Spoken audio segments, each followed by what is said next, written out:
the Oaks, a house in the country which I rented for the summer. As an author, I write tales of mystery and murder. But the things that happened in this house were far more fantastic than any story I've ever had published. I brought a staff of servants from my city apartment, and my maid Lizzie Allen, who had been with me nearly 20 years. Lizzie? Yes, Miss Cornelia. Is the car ready? It's at the door.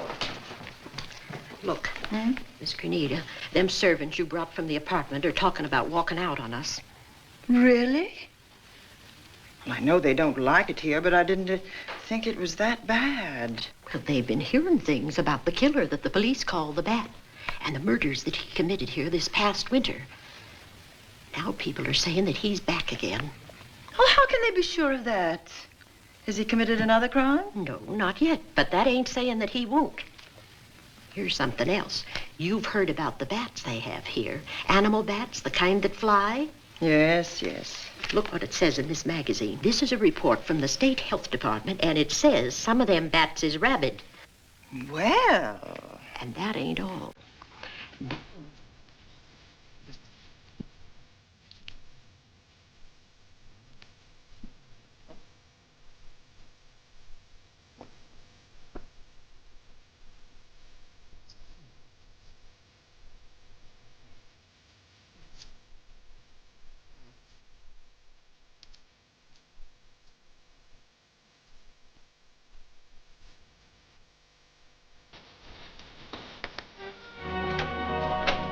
Drive directly to Zenith Bank, Warner. I'm afraid we'll have to hurry. It's near closing time. I'll get you there, Miss Van Gorder.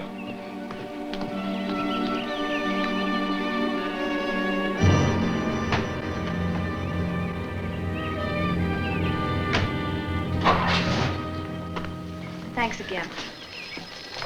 Miss Van Gorder. How do you do, Mr. Barry? How are you? I'm very well, thank you. You remember Lizzie Allen? Of course. Hello, Miss Allen. How do you do? So you're spending the summer with us again? Yes, yes. I've leased the Oaks, the home of your bank president, John Fleming. I heard you had. I was surprised. Why? Is there something the matter with it? No. I was surprised because Mr. Fleming said he would never rent it. Oh? Well, I rented it from his nephew, Mark Fleming, who has the real estate office here. He said his uncle would be gone the entire summer. That's right.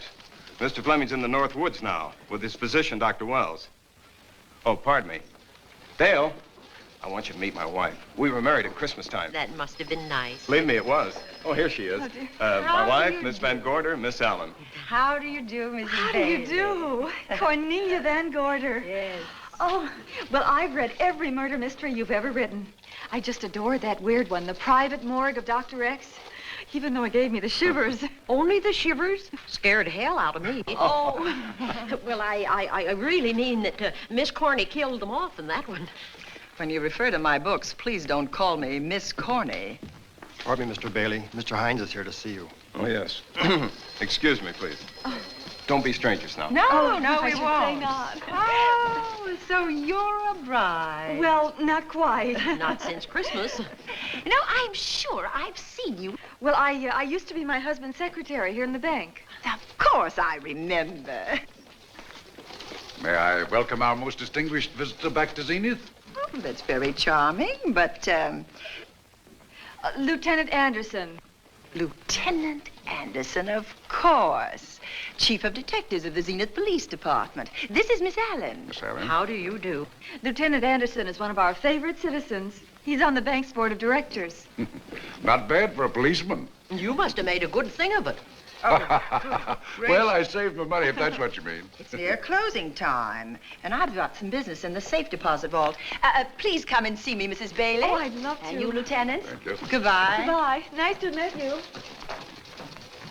My, what a charming woman. She moved into the Oaks just the other day. That house is a proper setting for a writer of mysteries. Oh, it certainly is. Vic, what's the matter? Come in here, both of you.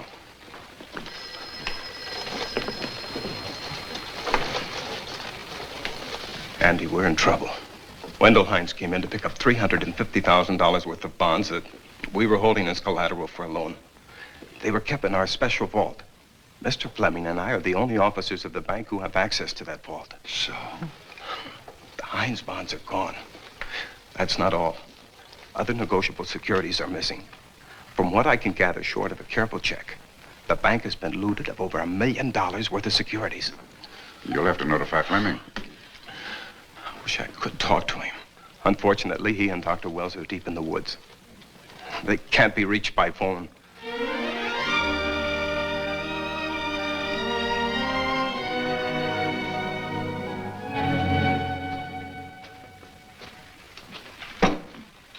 What is it?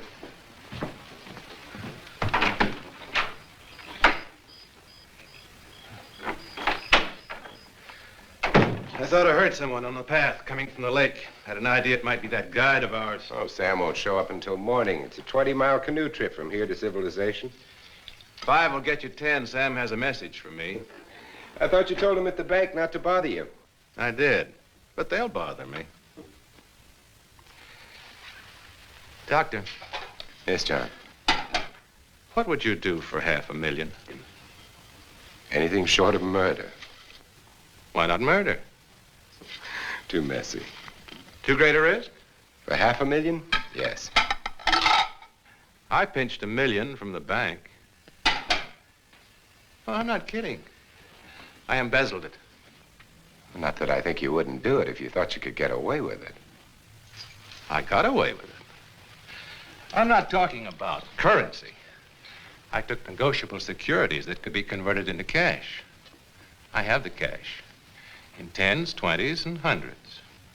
Well, I'm your doctor, not your lawyer. Why tell me this? You'll find out why. Who's going to take the blame for the robbery? Bailey, the cashier. They'll never suspect me.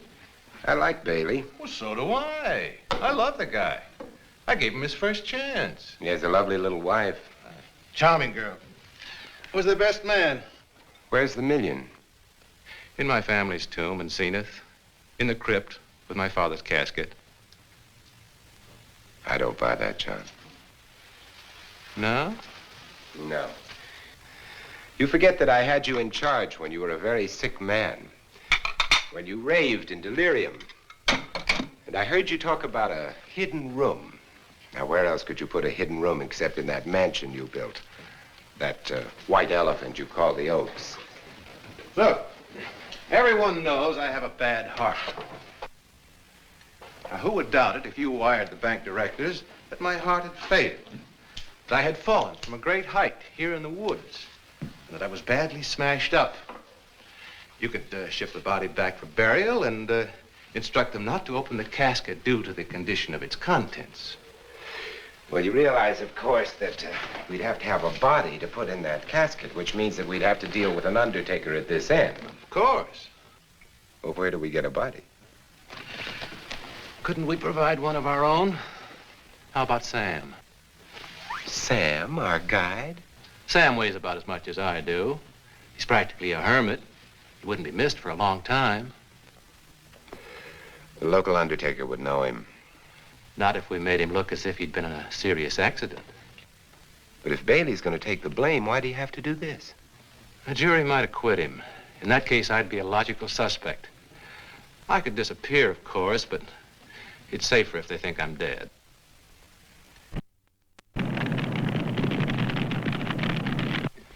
What if I don't go for this deal? In that case, it would be too bad. You mean you'd kill me? What else could I do? Now that I've told you about the $1 million, I'd say you were shot in a hunting accident. Now, look, Doctor, if you can find another body instead of Sam's, it's all right with me. There's $500,000 in it for you. I'll do my best. I smell smoke. So do I. What's that noise? Look, Doctor, the woods are on fire. It's coming this way. We've got to get out of here. Out the back way. We will. As soon as I provide that body we were talking about.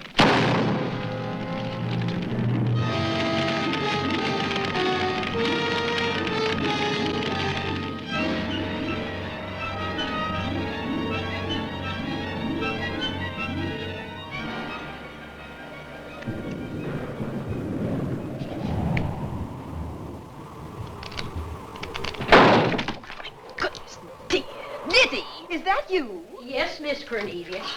There's a storm coming up, and it's gonna be a snorter.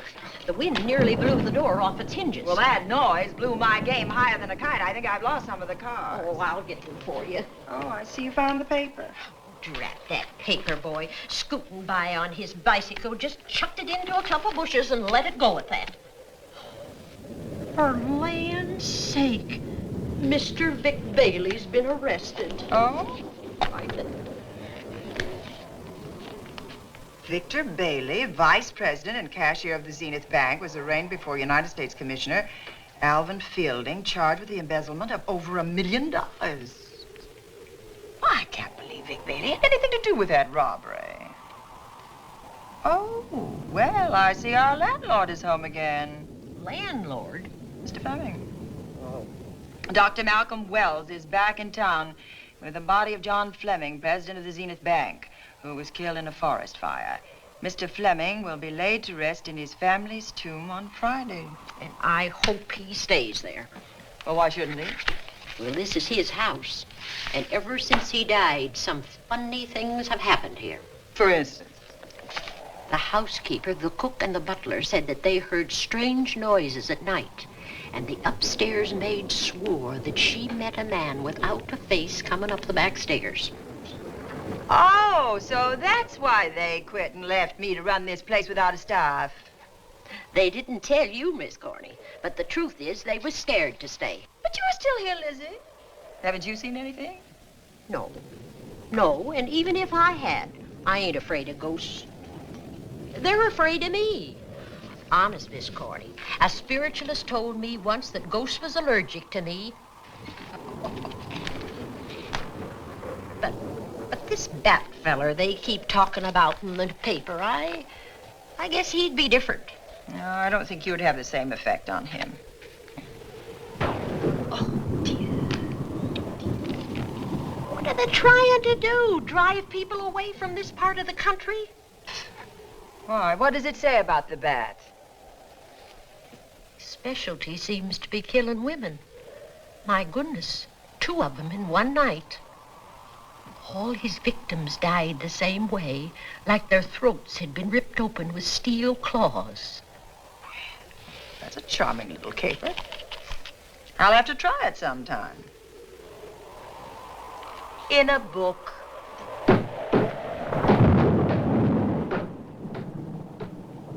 That ain't nothing, just something bumping against the house.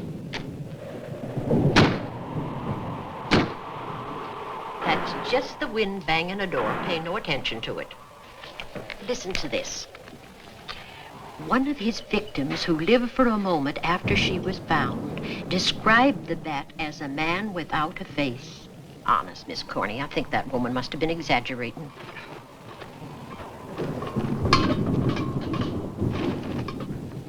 That's just that heavy tapestry at the top of the stairs. I know. I've heard it before on a windy night.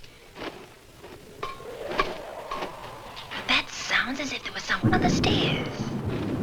I know there isn't. At least there shouldn't be. There ain't. Them's just the noises you hear in any old house on a windy night. It says here that the Bat never leaves no fingerprints. That's understandable. Having no face, he probably has no fingers either. Lizzie!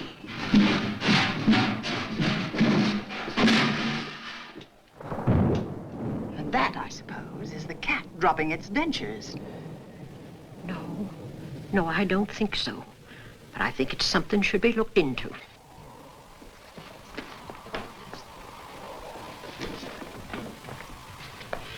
Now, who chucked him down here? The wind, I hope. There must be a window open up there. No, Lizzie. Let him lay.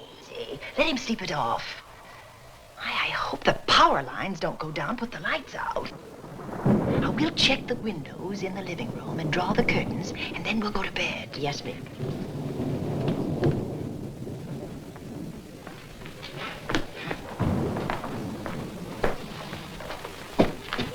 I won't be a minute.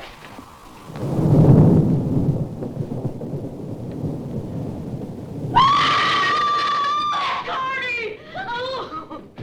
What is that? Oh! switch off. I forgot to turn it on again. He's out there. He was coming in. He might have got you. Oh, but he didn't, and he's still out there, thanks to you. Now, you hurry now, and we'll call the police. No, I won't leave you, Miss Corney. Are you okay? Yes, ma'am, I'm okay. Okay.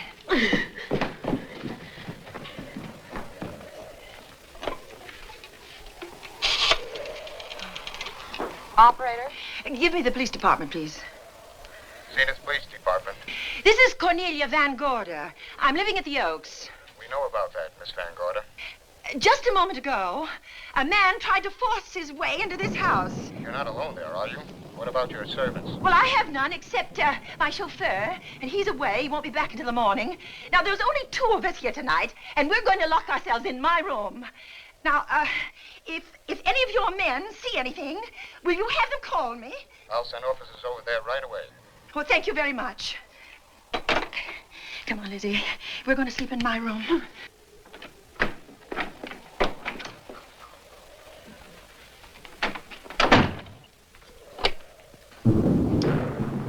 Well, nothing can get at us in this room now, I think. This door seems good and solid. Like the door to a tomb.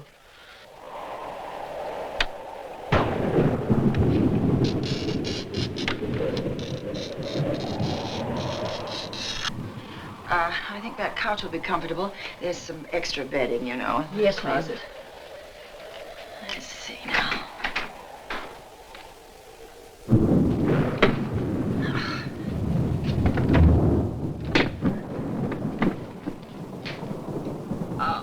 Huh?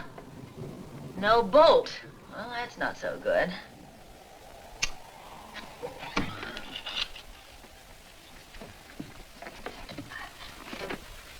Oh, what's that for? That, my good woman, is a booby trap. If anybody tries to open this transom, this will be knocked off, and we'll hear it fall.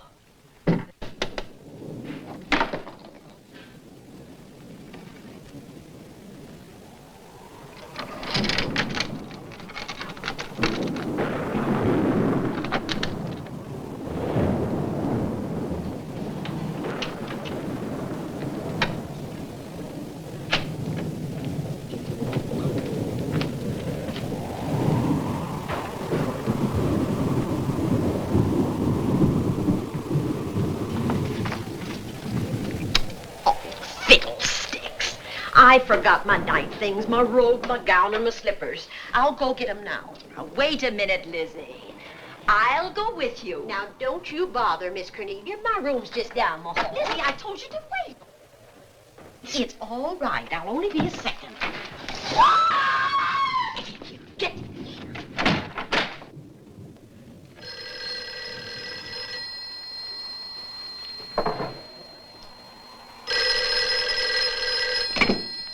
Yes? Miss Van Gorder? Yes? Zenith Police Department. There's a police car just outside your house, and the officers in it have reported that there's no sign of a prowler anywhere on the grounds. Well, the man's inside now. He's in the hall, just outside my bedroom. Have your men break through the kitchen door and search this place from top to bottom. Okay, Miss Van Gorder. Sit tight. I will. I have a gun, and I know how to use it.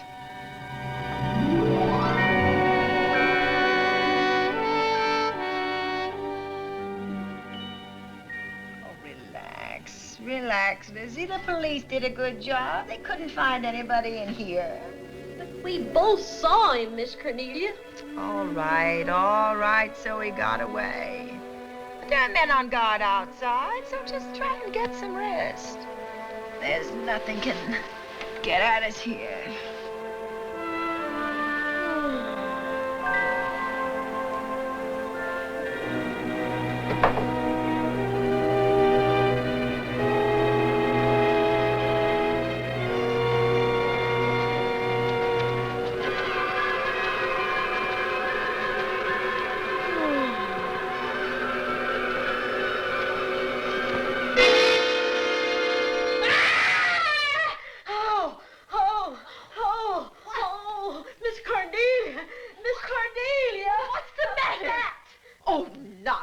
you've had a nightmare. Maybe I did.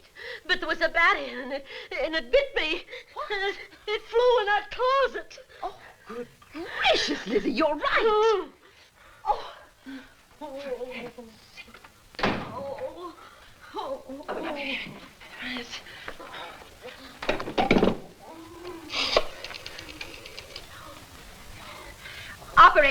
Operator, will you get me Dr. Malcolm Wells' office, please?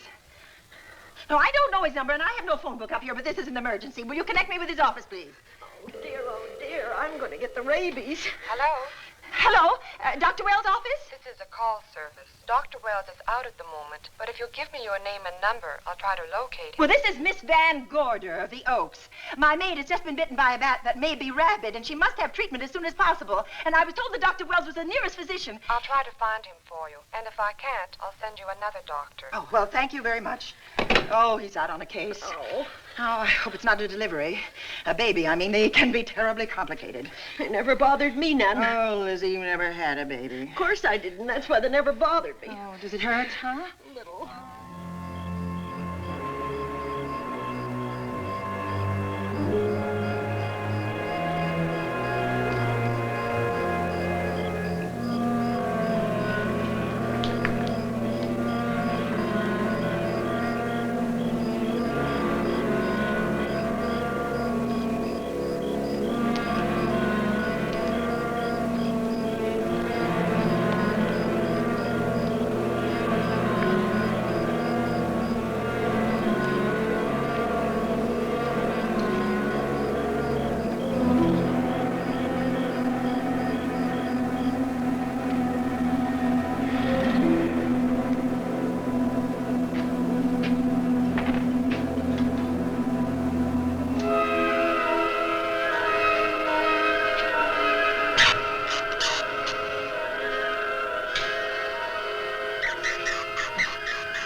Dr. Wells? Are you there, Dr. Wells? Are you there, Dr. Wells? This is the operator. Your call service is on the wire. It's an emergency. This is Dr. Wells. This is your call service, doctor. Oh, hello. I was just doing an experiment. I left the receiver off. That's what I thought, but I kept trying. Miss Van Gorder at the Oaks called and said that her maid had been bitten by a bat, and she's afraid it might be rabid. What? Oh, all right. Tell her I'll be right over there.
Who's there? Dr. Wells. Come in. Good evening. Oh, I'm so glad they found you, Doctor. Well, I reached my office shortly after you called. How is your maid? Is she in any pain? No, she doesn't seem to be. Did the bat get away? No, I believe it's still in my bedroom. Oh, good. I want to examine it. There you go, Miss Allen. Now you'll feel better? Doctor, have I got the rabies? Well, I can tell you better after I've examined the bat's brain under a microscope. That thing's got a brain? Oh, you'd be surprised. Where is it? Well, I think the little darling is in that closet. Oh. You know, it's a pity you leased this house, Miss Van Gorder. Why a pity? Well, my dear lady, I don't want to alarm you, but... Oh, well, after tonight, nothing can alarm me. Yes, I understand. It must have been terrifying. So many unexplainable things have happened here. There's something about the place. Your servants must have sensed it when they walked out on you. An apprehension of disaster. Well, let's see. Aha! Yes. There he is. All right, now, take it easy. Nobody's going to hurt you. Quiet now. Quiet.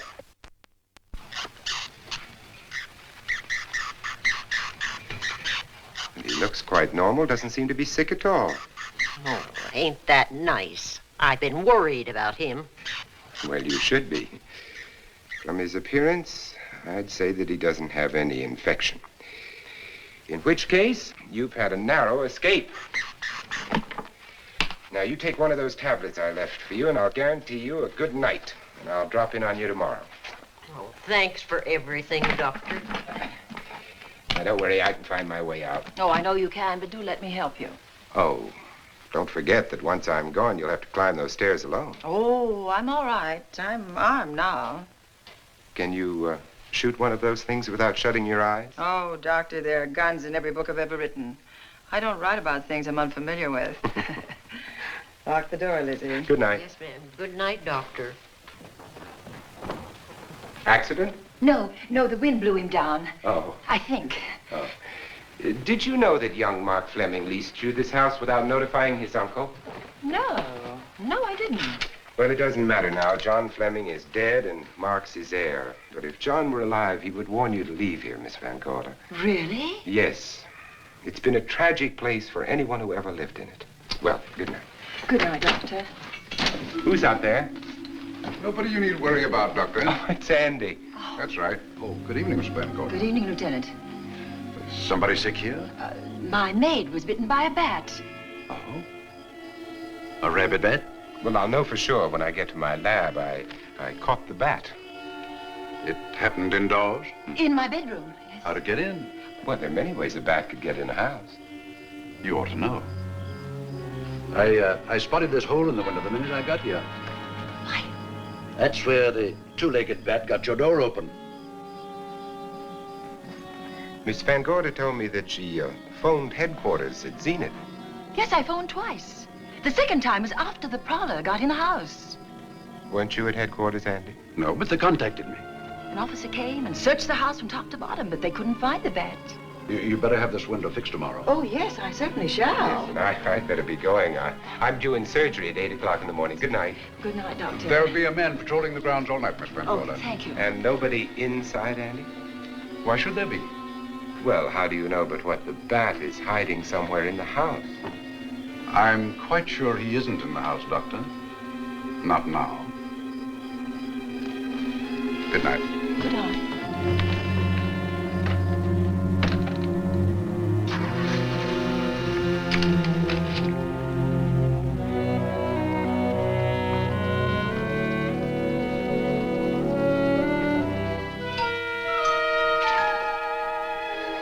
Hi, Andy. Hello, Mark. Well, congratulations. Real estate business must be picking up. New office, new furniture. New deal. How do you like it? It looks expensive. Are you squandering your inheritance? Oh, I haven't got it yet. Well, the paper says John Fleming left his entire fortune to you. Funny thing about that entire fortune is that we can't find it. No kidding. Oh, all Uncle John had in his bank account was a couple of $100. And his safe deposit box was empty. If we don't find that missing million, mine will be empty, too. How come? Well, all my savings were invested in Zenith Bank stock. The examiners won't certify the bank is solvent until those stolen securities are found. So the stockholders have voted an assessment that'll wipe some of us out. It's a since those securities have been converted into cash. If I can't find that cash, I'm sunk. Well, where are you going to look for it, Andy? Here in Zenith. Your uncle wouldn't take $1 million on a hunting trip, would he? You suspect Uncle John? Why, Andy, he founded the Zenith Bank. That'd be like robbing the family tomb. You think he wouldn't? Well, besides, Vic Bailey's fingerprints are all over the vault. Now, they didn't find any of Uncle John's fingerprints. Because he wiped him off. Can the defense prove that? They'll try to. Judy Hollander, Bailey's secretary, is a defense witness. And they believe her testimony will have a powerful effect on the jury. Oh, well, she has a powerful effect on me. Judy's a doll. Here's the book you mentioned, Judy. It's your newest one. Yes, it's just been published. You can have that copy if you wish. Oh, it's a first edition and you've signed it. Yes, of course. Thank you so much. May I serve tea now, Miss Van Gorder? Yes, please do, Warner. Thank you. Well, I see you've engaged new servants. Yes, of course. Well, how did you persuade them to live in this house? Well, Jane Patterson, my new housekeeper, knows this house better than you do, Doctor. Oh? She worked for John Fleming. And Warner was my chauffeur. Chauffeur turned butler? It's incredible. He can play any part at a moment's notice. Did you get a plumber, Warner? No, we can't get a plumber for 3 days, madam. What about that leaking pipe? The basement will be flooded in 3 days. The pipe is no longer leaking. You mean it's dried up of its own accord? No, not quite. I packed the elbow where the water was coming out. Packed the elbow? Oh, where did you learn how to do that? Well, into each life, a little rain must fall, and a careful man learns to keep himself dry. Now, is there anything else that you require, Miss Van Gorder? No, not at the moment, Warner. Thank you, madam. Now, there's a character. How long did you say that he worked for you as chauffeur? About 3 months. Well, I hope he doesn't have a police record. My dear Dale, it may interest you to know that the last night of his life, John Fleming told me that he loved your husband like a son. If Fleming were alive today, he would be fighting to prove Vic's innocence. Could Mr. Fleming prove his own innocence? Miss Van Gorder, can there be any doubt about it? There will be when Miss Hollander testifies at Vic's trial. Oh? You know something that we haven't heard yet, Judy? Something I saw with my own eyes. She's not permitted to say what it was. My dear girl, I wouldn't think of asking her. But let's assume for a moment that Fleming did steal the $1 million. Now, what would he do about it? Where is it? Hidden someplace where he could lay his hands on it without getting caught in the act. Now, if I was writing this, instead of living in the middle of it, I'd hide it right here in this spooky old house. Under a loose floorboard or up a chimney? If Mr. Fleming had the nerve to steal $1 million, he'd make his plans well in advance. I'd say he'd prepare a place to hide it. Possibly when this house was being built. Now, I rented this place from Mark Fleming, his nephew. I wonder if he'd have the floor plans. I'll ask him. Yes. Lizzie, will you bring Mrs. Bailey the phone? Oh, you ask him now. Okay. His number is Summit 7537. Oh, thank you, Lizzie. Summit 7537. Not bad, eh, Andy? That means new business. Now, you see, somebody wants to buy a house. Mark Fleming speaking. Oh, hello, Dale. Well, hang on a minute, honey, while I see if I have him. It's Dale Bailey, all excited. Miss Van Gorder wants to know if I have the floor plans of the Oaks. Now, what would she want with the floor plans? Well, she suggested to me that your uncle might have hidden the bank loot there. Are the plans here? Somewhere in the house itself. Wait a minute, there is a place where Uncle Johnny might have kept those blueprints. What place? Well, I heard him talk about it a good many years ago. I can't be sure of the exact location. Anyway, I don't think the old boy had the guts to steal $1 million. But if I find those plans, I'll let you know, Andy. Hello, Dale. Look, honey, I haven't seen those plans since I was a kid, but I'll come over tonight and maybe we can find them. Thank you, Mark. We'll expect you. He seems to think they're here in the house somewhere. He's coming over tonight. Well, that's good. Dale and Judy are my house guests for the weekend. Would you like to have dinner with us tonight? Oh, no, thank you. I couldn't. I still have a few calls to make. You know, if Judy's testimony is going to clear Vic Bailey and implicate John Fleming, others may get the idea that there's buried treasure in this house. Don't even mention your testimony until you're actually on the stand. Oh, I won't. That's a smart girl, Judy, and a very lovely girl. Well, good afternoon, ladies. Goodbye, Doctor. Dr. Will. Come on, girls, let's go.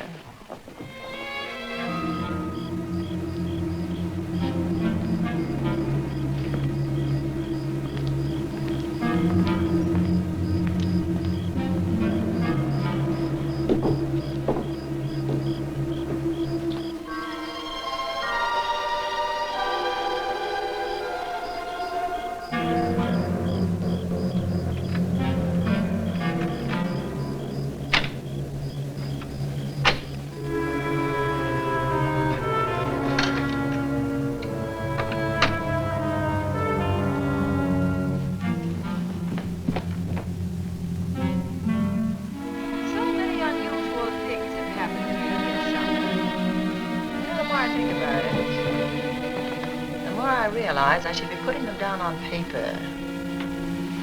Weren't you your husband's secretary, Dale? Yes, I was. Do you take shorthand? Mm-hmm. Well, my dear, if you'd like to have your mind occupied, I want you to work with me while I write the story of this fantastic criminal, the Bat.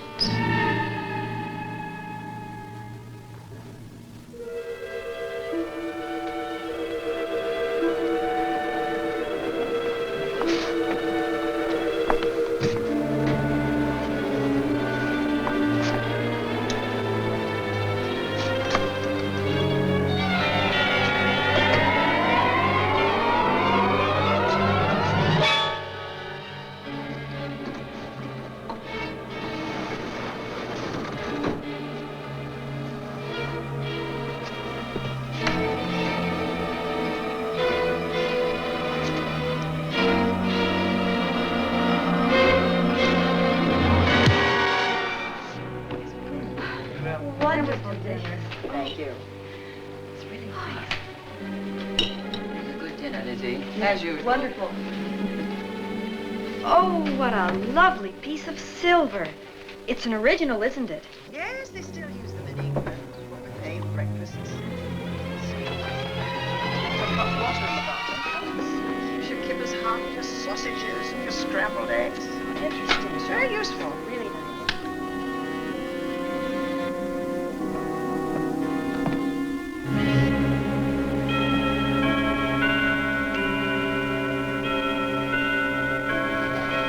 Clock hasn't struck the hour in the last 10 years, if I'm to believe what Mark Fleming told me. Why is it angled away from the wall like that? I don't know. Somebody must have moved it. Lizzie, very likely when she was dusting. Wait a minute. Did you know there's a door in this paneling? No, I didn't. Oh, my gracious, so there is. Maybe it opens to a secret passage. Oh, certainly to a secret something. Who knows, girls? We'll be about to stumble on that missing million. Oh, this is... Oh, there's a panel. There must be some gimmick to it. There always is. Yes, it moves. It moves. It moves. Oh.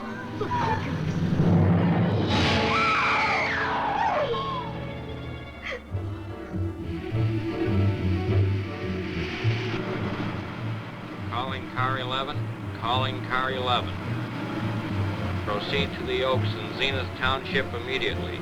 A homicide has been reported. Okay. Proceeding to the Oaks. Notify the county coroner, Dr. Wells. Tell him to come to the Oaks at once.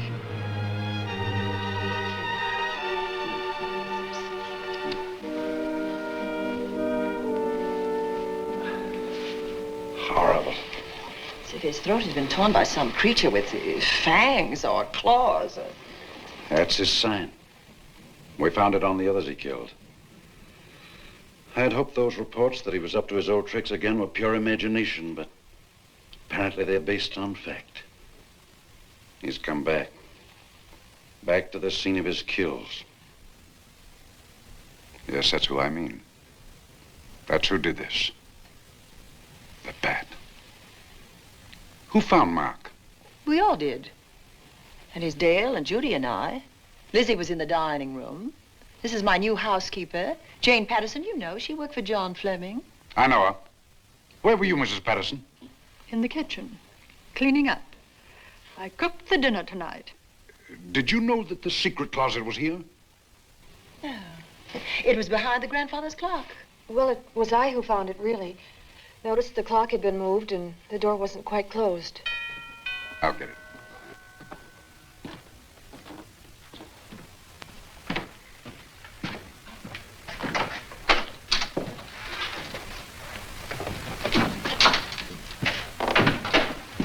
Who is it?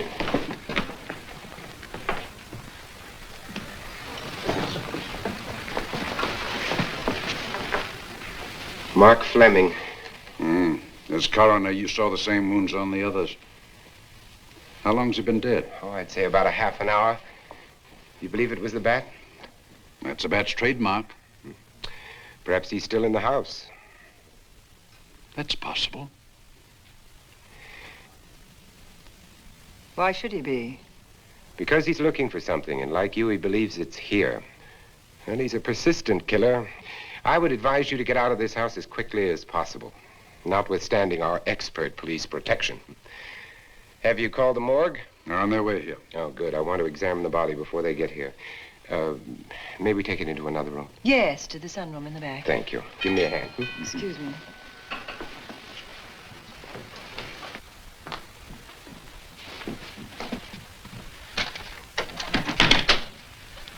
Oh, Warner, where have you been? Well, madam, it was... Has there been an accident? There's been a murder. Mark Fleming, the young man from whom I leased this place, was killed here tonight. They know who did it? Well, they believe it was the bat. I'm sorry I had to use the front door, Miss Van Gorder, but I forgot my keys, and when I rang the bell at the kitchen door, there was no response. Oh, this is Warner, Lieutenant. He's my butler. He was my chauffeur. Why'd you promote him? But it's very difficult to find a butler. They don't like service in the country. Have you been a butler before? I've served in many capacities, sir, but this was my night off, and I forgot my keys. I heard that part. What time did you leave the house tonight? Oh, about 6:30. I had dinner at Wiley's Roadhouse. Can you prove where you spent the rest of the evening? I can try. Try hard. And don't leave the house. I'll get you later. Very good, sir. I shall be in my room, Miss Van Gorder, if you need me. Yes, Warner. Surely you don't think he's... Warren and I have met before. I can't recall where or when, but I will.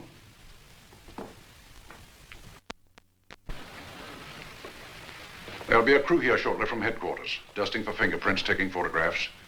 But in the meantime, Mrs. Patterson, you aren't leaving the house tonight, are you? No, Lieutenant. Don't. I'll talk to you in the morning. Good night. Good night, sir. Good night, Mrs. Van Gorder. Dale, I was with Mark Fleming this afternoon when you talked to him about the floor plans of this house. I heard him tell you he was coming here tonight. Dale called him at my request. She told me he was coming. Who else heard her tell you that? Judy, Lizzie. And that nice Dr. Wells. Dr. Wells. There are a few killers who kill for the fun of it. The bat very likely is a mental case, and I'm convinced that his crimes are motivated by his mania for personal gain. There's $1 million at large, and he's going to keep on hunting for it until he lays his hands on it. Now, these young ladies are staying here tonight? Yes, they're my house guests. Well, when my crew arrives, we'll be busy for a while, so I'd suggest that we go to our rooms? That's a very good idea. Come on, girls. What about a police guard for this house tonight, Lieutenant? You've got one. I'm going to cover this place tonight from the attic to the basement. If the bat makes another call, I'll have a little surprise for him. Who is he? Have you any idea?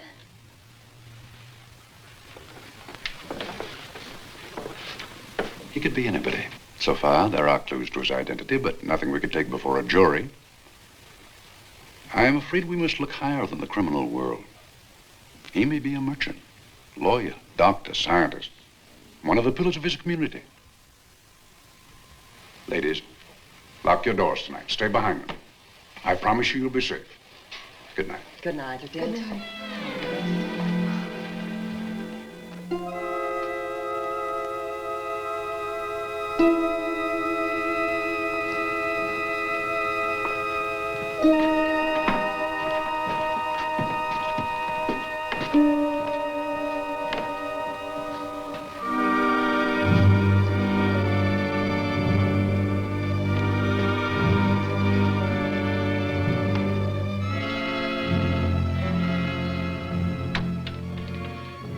Mark. Yeah, it's a pity. So young. Well, Doctor, do you agree it was the bat? In my report, I shall say the death was caused by the same technique used in the other killings. A paralyzing blow to the throat, followed by severe lacerations of the jugular, resulting in excessive hemorrhage. In a layman's language, he didn't know what hit him. Oh, he knew. But he didn't have time to think about it.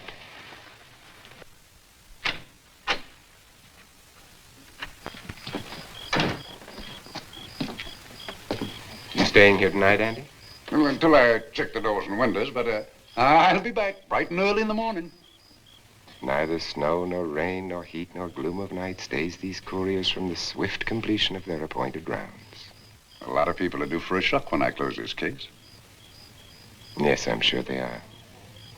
Good night, Andy. Don't get hurt. Good night, Doctor.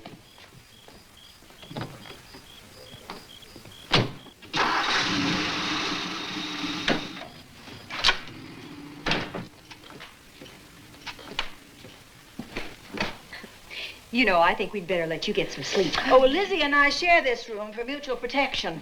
You know, one night, a storm blew the wires down, put the lights out, and I went out the next day and bought a half a dozen of these things. You better take one with you, Dale. Oh, thank you. We'll go across the hall now. Are you sure there's nothing else you need? Oh, no. Quite sure. We'll be all right. Well, if anything bothers you, you just sing out, and 2 strong women will come to your rescue. Oh, nothing will bother us. Not with Andy on the job. No. Well, good night. Good night, Miss Van Gorder. See you in the Don't worry, everything will be all right. We won't. Good night. Good night.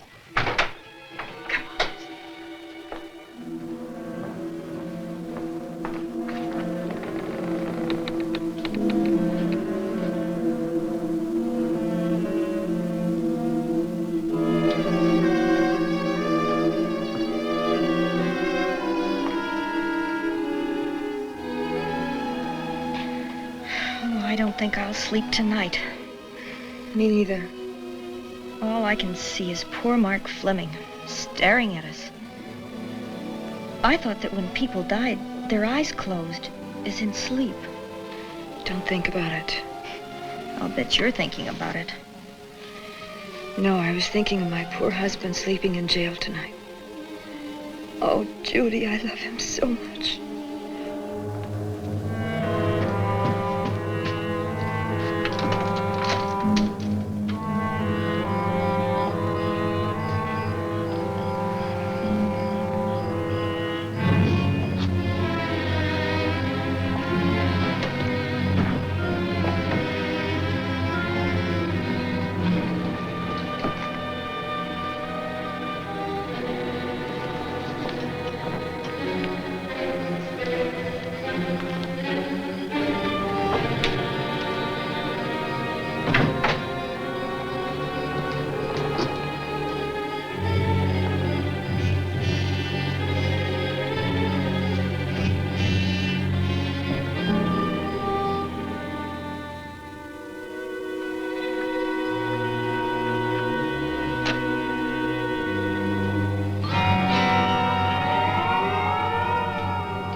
What's that noise? Oh, I don't know. I kind of fell half asleep. For a moment, I thought it was something from a dream. It's somewhere in the house. Yes, on the floor above. Not directly over us. Probably a room overlooking the driveway.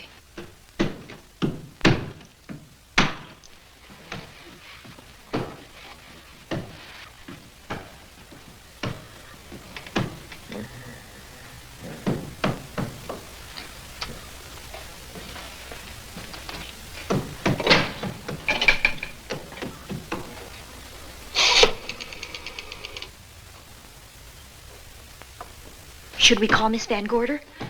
She'll hear it. How can she help but hear it? Oh, besides, we don't want her to think we're a couple of hysterical women. Well, I'm about to become one. Oh, Dear. I had it for one night. Dale, you're not going out in that hall. I want to know what's happening up there. But Lieutenant Anderson said if we stayed behind our locked doors, we'd be safe.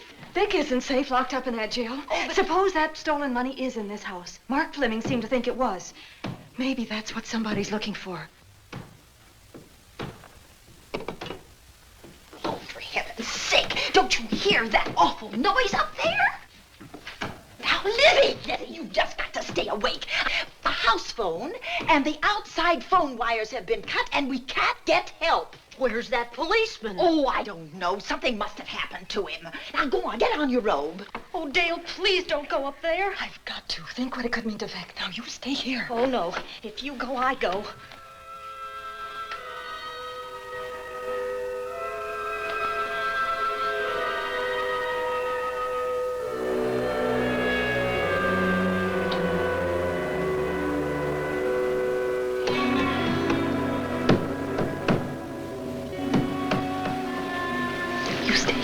No, I won't let you go up there alone. You wait here. I'm going to see what it is. Oh, please let me go with you, Judy, Dale. will you warn me if anyone comes? I'll only be a moment. Now, wait.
Give her to me. I'll look after her. Careful with her.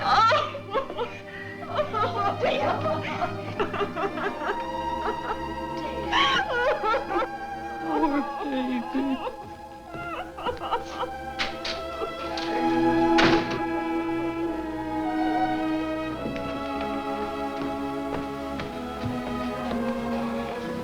Judy.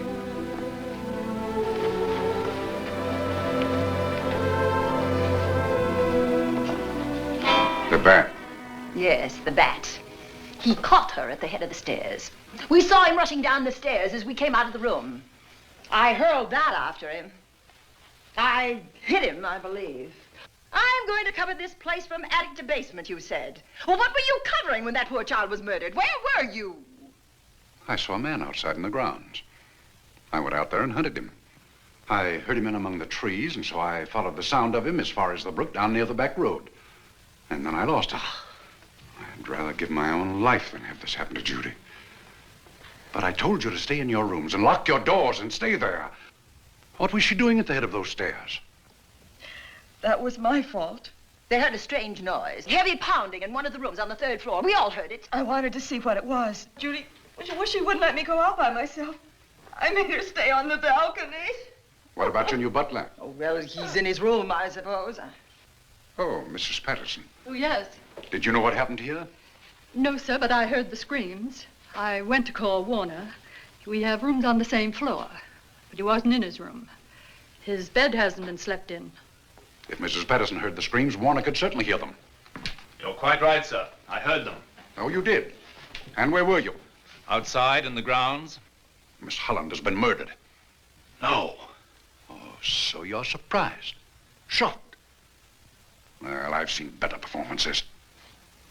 I remember you now. Your name's not Warner. I've got a circular in my office with your picture on it. The Chicago police not so long ago were hunting for you in connection with the robbery. You're right again, sir. And they found me and they tried me and I proved my innocence and I was acquitted. That could have been a lucky break. Where were you when this child was killed? I told you before, sir. Outside. What were you doing there? I was following you. I saw you leaving the house and it seemed that you were hunting someone. I thought you might need some help. Oh, yes, sir. I followed your flashlight down through the trees. Then it disappeared. And then suddenly, as I was staring out into the darkness, I was struck by something on the back of the head. The next thing I knew, I was lying on the ground. I realized I'd been knocked out. I wish you had been knocked out. But then we'd have found you with your mask still on your face. You were hit here in this house with this poker as you were rushing down those stairs after that child was killed. Oh, no, sir. You can't pin this on me. I'm not a bat. I've never killed. I could kill. I won't take the rap for this.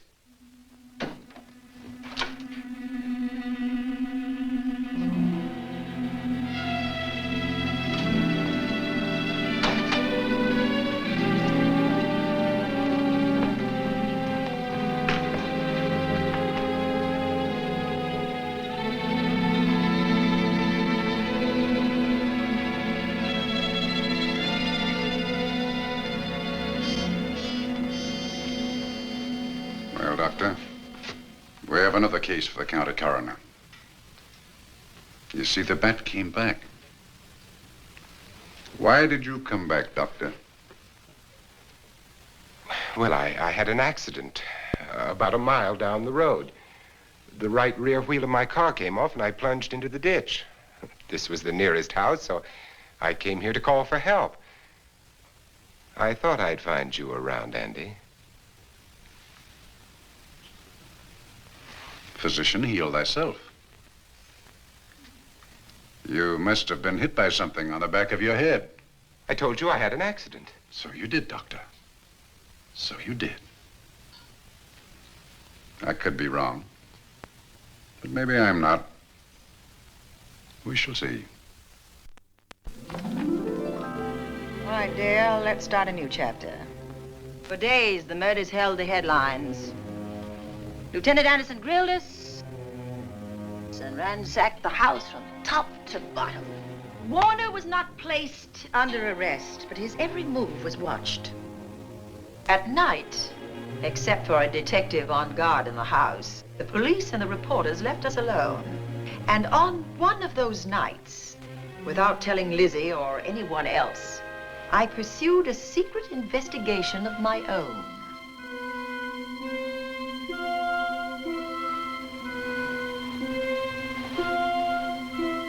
It was in an empty room on the 3rd floor where we kept our trunks and other things.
Put him up, Pat.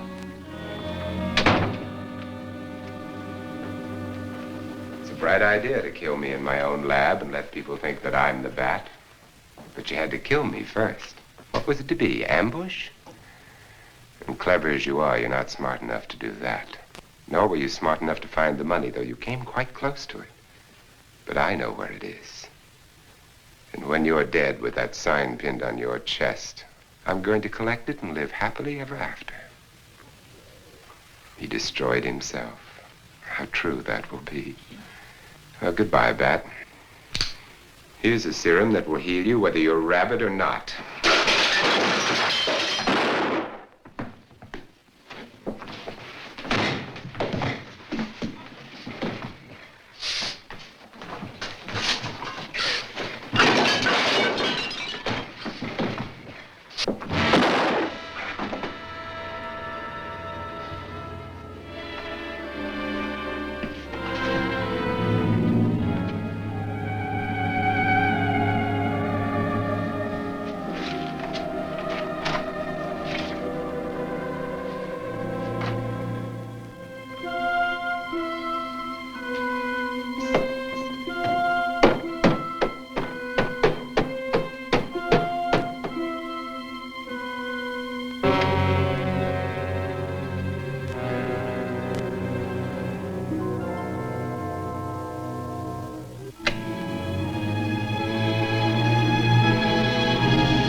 Something's wrong. Something's wrong.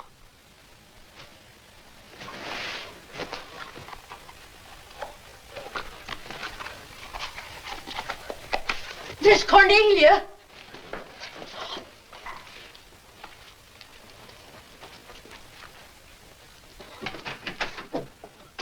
Miss Cornelia!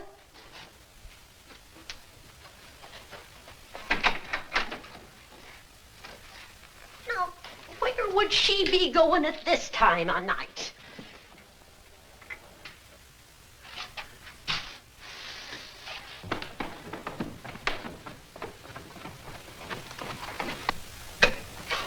Well, land's sake!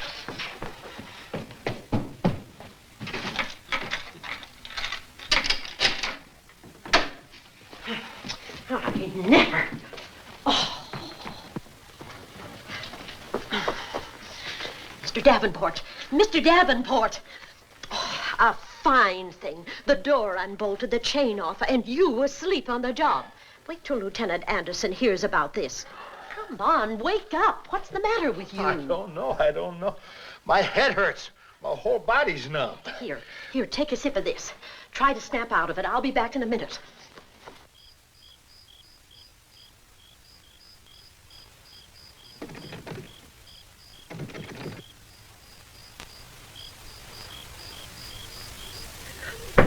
Hurry, will you? It's Lizzie. I'm terribly worried. I can't find Miss Cornelia anywhere, and something's happened to the policeman. I don't know what. Get Warner. Bring him to the drawing room. Tell him we need him.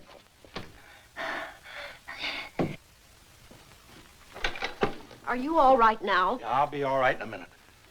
I remember now. I took a drink of wine from that decanter there. Miss Van Gorder told me to help myself. She wouldn't put nothing in it? Well, somebody did. Somebody who knew I was on duty here. Then it was somebody that got Miss Van Gorder. I can't find her anywhere. Upstairs, downstairs, or in the basement. I told the housekeeper to get Warner. Lieutenant Anderson will want to know about this. Hello. Yeah, this is Davenport at the Oaks. We've got trouble here. Well, for one thing, I was drugged. Yeah. But I must have been knocked out because the maid tells me Miss Van Gorder's missing. Well, you better call Anderson and let him know. He's not at home. Well, where is he? Out on a case? What case? Dr. Wells. What else did they tell you about it? Oh, hurry, will you? We've got to find Miss Cornelia. Okay. Lieutenant Anderson is out on a case. Dr. Wells was found dead in a room next to his garage, murdered. Dr. Wells? There's something queer about the killing of Wells, but headquarters won't talk about it. Lizzie, Warner isn't in his room. There's no sign of him anywhere. And I was supposed to keep an eye on that guy. Where's Miss Cornelia? That's what I want to know. Wait a minute. Didn't you say that the chain and the bolt were off of the front door? I certainly did. Well, maybe Miss Van Gorder went outside. Oh, she never would. We better look. I can't breathe. There's no air.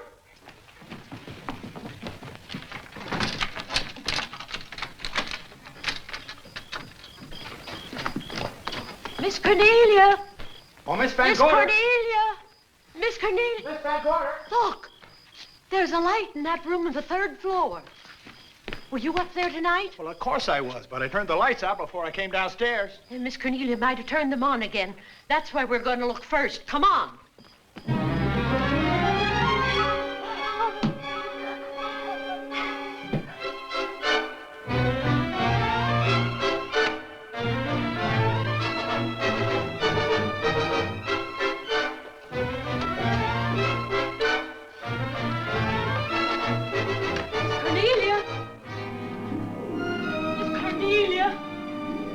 Miss Cornelia! Yes, Lizzie. I'm here. Right here. Come to the mantelpiece. Here we are, Miss Van Gorder. What do we do now? Over the mantel, there are 5 panels. Strike it with your hand. Which panel did you say, Miss Van Gorder? Oh, I can't. I just can't. Miss Van Gorder, which panel? We couldn't hear you. She said strike it. What difference does it make which panel? Strike them all. Look.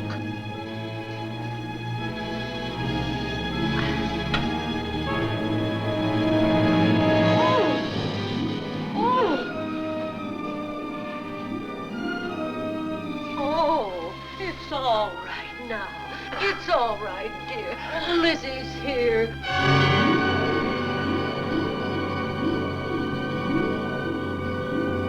Feeling better? Yes, much better. We'll take you to your room. Oh, no, you won't. I'm going to stay right here. I'm quite all right. Oh, how blessed it is to breathe without an effort. You know, no one knows how sweet the air can taste until someone shuts it off for a moment. That room is just like a box. When the mantelpiece closed, it seemed like all the air was drawn out of it. Look, there it goes again. Let it close. I can open it from in here. There's a control panel behind this blueprint. Electric motor under the trap door here. Once the door is open, you can keep it that way. I believe that the fireplace in this other room opens the same way. And it does. I tried to find this, but I couldn't find it. Yeah, it was back of this blueprint here. Well, it's quite a setup. Too bad we can't open that safe in the same way. Take an expert to crack this box or a shot of nitro. Well, maybe that's what the bat had in mind. Could be. Seems he's on the prowl tonight. Miss Van Gorder, Warner has disappeared. And Dr. Wells has been murdered. Dr. Wells? Lieutenant Anderson's on that case right now. Well, does he know what happened here tonight? They got word to him. He'll be here any minute.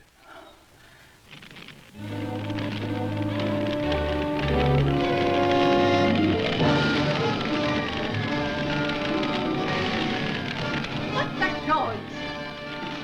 Miss Van Gorder, the garage is on fire. Scott, look at that. Lizzie, put that light on the other room. Now, where are you going? To report the fire. Well, you just stay right here. But Miss Van Gorder, the garage. Well, let it burn. You watch the stair. Can't you see that fire was set to get us out of the house? Out of the house? Were you talking about the... Yes, I'm talking about the bat. Now that the lights are out, he'll think his trick has worked, and we've gone. He'll be here any minute. Well, so will Lieutenant Anderson. I hope so, but the bat will be here first. And he'll kill again if we're in his way. We've got to be as clever as he is.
But you'll be safer downstairs. I'll take care of you. Well, the others can go, but I'm going to stay right here.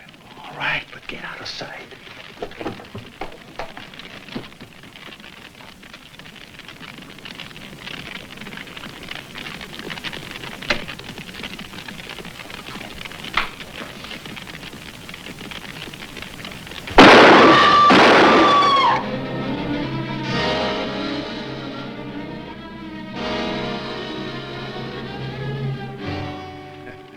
Let's face it, ladies, and get it over with. Others have seen my face before they died, but I'll have to deny you that pleasure. This would make a good scene for your book, Miss Van Gorder, but I'm afraid you'll never write it. That is Warner. I could tell. You misjudged me, Miss Ellen. Warner! I don't like being a murder suspect, Miss Van Gorder. I was headed for a plane, but halfway to the airport, I changed my mind and came back. I'm glad that I did.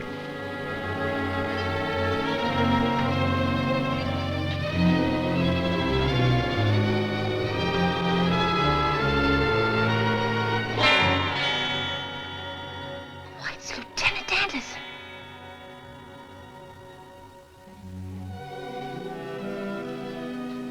Yes, it was Anderson. He'd discovered the secret of the hidden room and was waiting to get into it and open up the safe. We found the money in it, a little over $1 million in 10s and 20s and 100s. Good old Andy. With all his ill-gotten gains invested in bank stock. It's rather a clever way to hide stolen money. In the open, as it were. And so respectable. But don't try it. No matter how clever you are, you can't hide murder.